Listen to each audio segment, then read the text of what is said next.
क्या गोगी भट्ट गिरफ्तार हो चुके हैं? अभी तक ऐसी कोई मुसद्दका इतला नहीं है। मेरी आज तक कोई प्रेडिक्शन गलत नहीं हुई। सीआईए गोगी भट्ट के बहुत नजदीक पहुंच चुकी है। 2-3 डेज में गोगी भट्ट अरेस्ट हो जाएगा। अगर शूटर है वो ना पकड़ा गया, दुनिया की कोई ताकत अमीर फतेह को और कैसर भट्ट को इस केस से नहीं बचा सकती।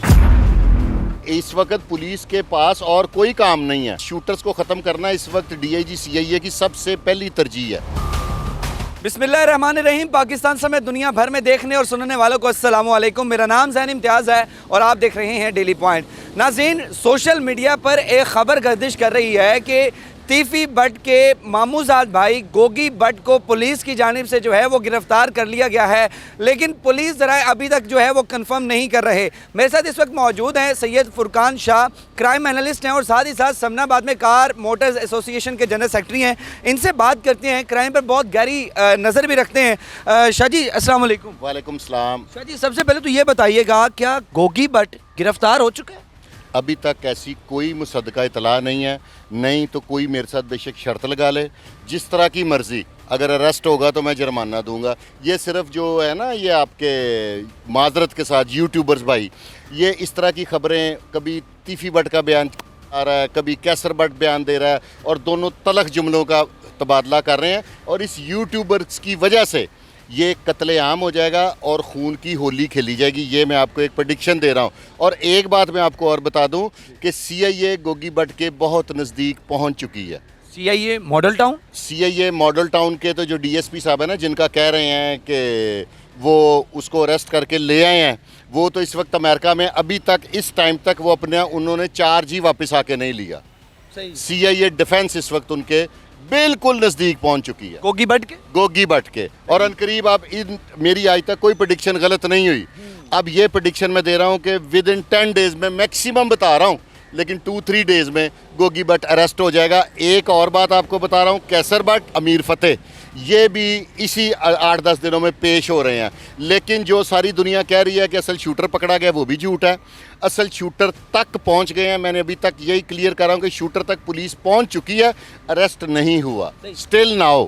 सही। मुझे ये बताइएगा, आपने कहा कि सीआईए मॉडल टाउन जो हैं उन्होंने अभी चार्ज नहीं संभाला, जिनके पास एडिशनल चार्ज होगा, क्या वो करीब पहुंचे हैं? वो कोई वर्किंग कर रहे हैं? वर्किंग तो पूरा लाहौर कर रहा है इसके ऊपर। पूरी इस वक्त पुलिस के पास और कोई काम नहीं है। वो इन्हीं को ट्रेस, शूटर्स को ख़त्म करना इस वक्त डीआईजी सीआईए की सबसे पहली तरजीह है। शाह जी, एक तरफ अमीर बलाज ग्रुप, दूसरी तरफ तीफी भट्ट ग्रुप। ये गोगी भट्ट तो नामजद हैं अमीर बलाज ग्रुप वो कत्ल में, और जो तीफी भट्ट के बहनोई हैं जावेद भट्ट, उनके कत्ल के नामजद मुलजिम हैं कैसर भट्ट और अमीर फतेह। पहले क्या गोगी भट्ट गिरफ्तार होगा या अमीर फतेह और कैसर भट्ट को भी गिरफ्तार होगा? अमीर फतेह और कैसर भट्ट इंतज़ार कर रहे हैं कि असल शूटर पकड़ा जाए। जिस दिन वो अरेस्ट होगा उससे वेरी नेक्स्ट डे वो पेश हो जाएंगे। उनकी तैयारी मुकम्मल है।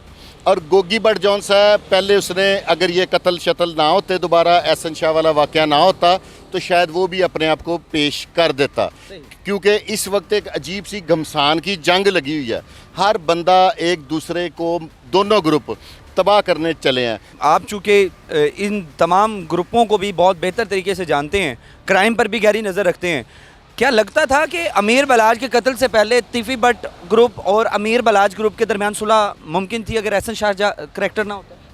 ये एहसन शाह ने वो सुलह ख़राब की थी। और एहसन शाह की जो 2 चीज़ें होती हैं, एक केस की ज़िमनियाँ होती हैं, एक पुलिस फ़ाइल होती है। जो पुलिस फ़ाइल है, आप उस बलाज के कत्ल वाली उसमें जब एहसन शाह ने बयानात दिए हैं, आप चेक कर लें, उसने कहा ना इसके साथ मेरी कोई एनिमिटी थी, ना किसी लड़की का चक्कर था, ना कुछ और था, सिर्फ मैंने पैसे के लालच में, अगर ये मेरी बात गलत होगी तो मैं इस पर भी जुर्माना दूंगा।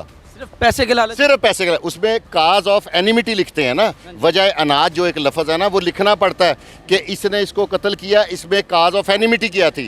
काज ऑफ एनिमिटी कोई नहीं थी, सिर्फ लालच था, हवस था, हिर्स थी, क्योंकि वो फॉर्च्यूनर तक पहुंच गया था। अब उसकी अगला जो कदम था वो था गनमैन हो, मेरा डेरा हो, मेरा ये डॉन बनने की ख्वाहिश। और इस ख्वाहिश ने उसको बर्बाद कर दिया। मैं पहले भी कहता हूँ, वो कबूतर था, वो कबूतरों के गौल में उड़ता तो उसने बच जाना था। नहीं तो उसके पीछे थपकी किसकी थी? थपकी किसी की भी नहीं थी, वो एक ख्वाहिश थी उसकी। नहीं, वो जराए ये कहते हैं, जिस तरह बिल्ला ट्रक्का वाला था, जिसका गनमैन हनीफा और शफीका, अनीफ और शफीक गनमैन थे, उनके वालिद भी गनमैन थे, लेकिन अनीफ और शफीक ने बिल्ला टक्का वाला को जब वो मर्डर किया उसके बाद जो है तीफी ग्रुप ने जो है उसे सहारा दिया। वो तो सहारा देते हैं ना, उसको शेल्टर मिल गया दूसरी तरफ से, उसने, और वो फंसा अपनी गलती से है। उस एहसन को भी सहारा क्या तीफी ग्रुप?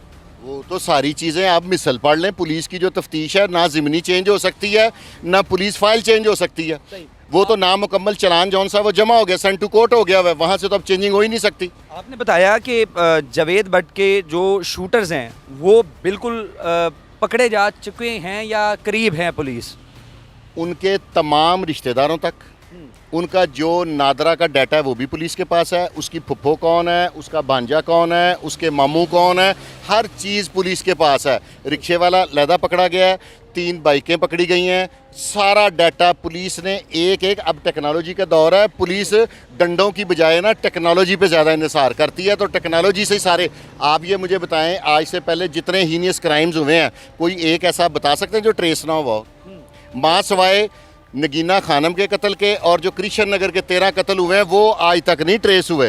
ये बाकी सब हो गया, क्योंकि जिसको कोई ट्रेस करना चाहे, ये मैं मान ही नहीं सकता कि ये पुलिस ट्रेस ना करे, ट्रेस हो चुके हैं, लेकिन ये जो रूमर्स हैं वो पकड़ा गया वो पकड़ा गया, वो गलत है। शाह जी ये बताइएगा कि जो शूटर अभी तक जो है शूटर के करीब हैं और जो पुलिस कार्रवाई कर रही है, जॉइंट इन्वेस्टिगेशन जो है वो इसके ऊपर वर्किंग कर रही है, तो क्या समझते हैं कि इसके पीछे क्या अमीर बलाज ग्रुप ही मुलविस है या कोई और?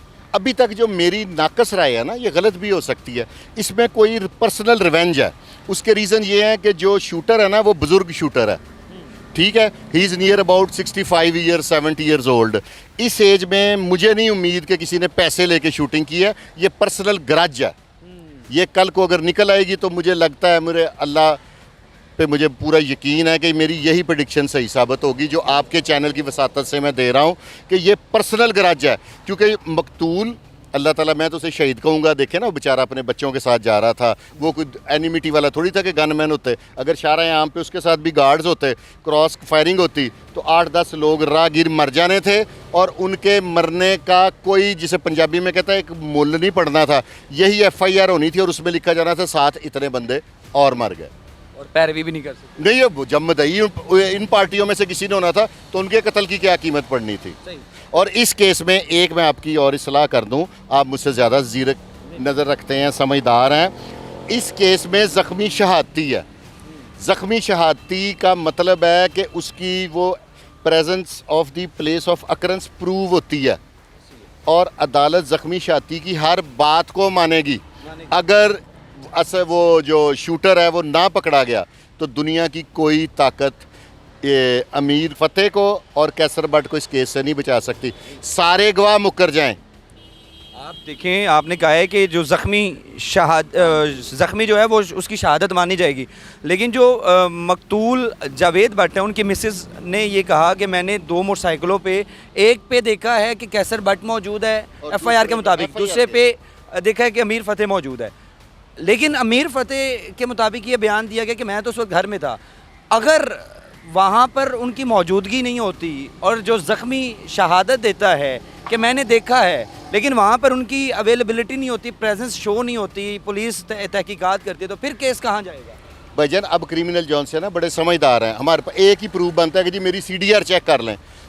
आप मेरे पास आए हैं, कोई बंदा आपके साथ आया है, वो मोबाइल मेरे पास चार्जिंग पे लगा के जाके तो वो 15 किलोमीटर दूर क्राइम कर रहा है, तो आके कि मैं तो यहाँ पे प्रेजेंट था। ये हमारी बॉडी का हिस्सा है मोबाइल, इसको तो जब मर्जी जहाँ मर्जी रख के जा सकते हैं। जिस तरह इतना बड़ा हीनियस क्राइम करना उसके लिए मोबाइल रख के जाना कोई बात नहीं है, क्योंकि अब रोज़ मीडिया ने क्रिमिनल्स को भी अवेयरनेस दे दी है। एक CCTV फुटेज अमीर फतेह की जानिब से वाजे की गई जिसमें वो कह रहे हैं कि ये टाइम है वकूए का और मैं उस वक्त अपने घर में मौजूद हूँ।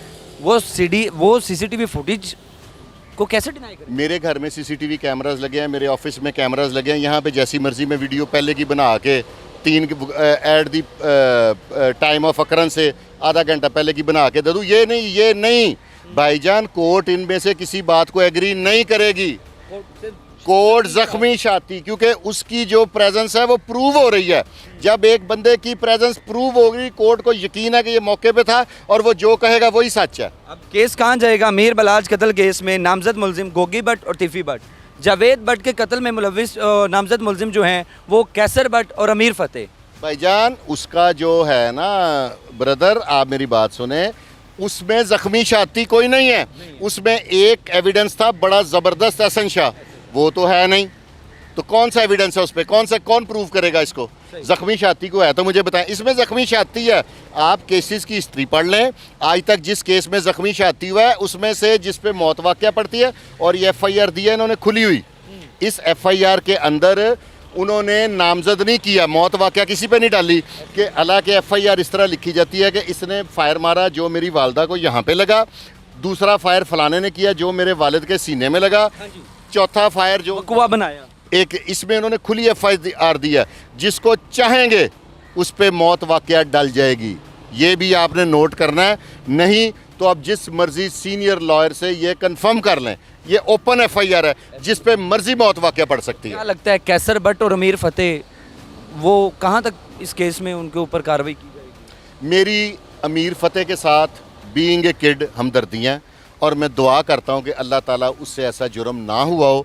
उसकी वजह सुन लें, इस एज में जेल में इसलाह नहीं होती, जेल में आपको डिप्लोमा मिलता है, क्रिमिनल की CV बनती है, वो वहाँ पे जाएगा, जो एक बच्चे को जेल का और थानों का डर होता है ना, वो उसका उतर जाएगा अगर वो बेगुनाह है। तो मेरी अल्लाह ताला से दुआ है और तीफी भट्ट साहब से भी रिक्वेस्ट करूंगा, एक बेगुनाह को जेल का मुंह ना दिखाएं। जेल देखने के बाद उसका डर उतर जाएगा, उसने ये क्राइम नहीं करना तो आइंदा से फिर वो एक क्रिमिनल हो जाएगा। तो आने वाले कल में क्या आपको लगता है तीफी ग्रुप और टीपू ट्रका वाला ग्रुप जो है इनमें सुलह होने के चांसेस हैं? भाईजान इनकी सुलह हो नहीं सकती, लोगों के कईयों के रिज़्क बंद हो जाएंगे, लोगों की दिहाड़ियाँ लग रही हैं। ये देखें ना, एहसन शाह की 5 करोड़ की दिहाड़ी इनकी दुश्मनी की वजह से लगी थी। अगर ये दुश्मनी ना होती, वो ना इन्फॉर्मेशन देता, तो तीफी भट्ट ने उसको 5,000 भी देना था। बताएं मुझे, लोगों की दिहाड़ियाँ लग रही हैं इनकी दुश्मनी से। कोई कहता है मैं ये इतला, आजकल थोड़ी लग रही होंगी। ओ भलवान जी, वो मैनू पता लग गया फलाना पुलिस अफसर इंज कर रहा है, वो कहता है वो 10 लाख 5-10 लाख दोनों पार्टियों के लिए कोई मानी नहीं। तो आम बंदे के लिए जो मुल्की हालात है 5-10 हज़ार बड़ी चीज़ है। कोई सुलह नहीं होने देगा इनकी। 1-2 अच्छे लोग हैं जो कोशिश करेंगे और अल्लाह करे ये हो जाए तो बेहतर है। नाज़रीन बहुत शुक्रिया जी आपका।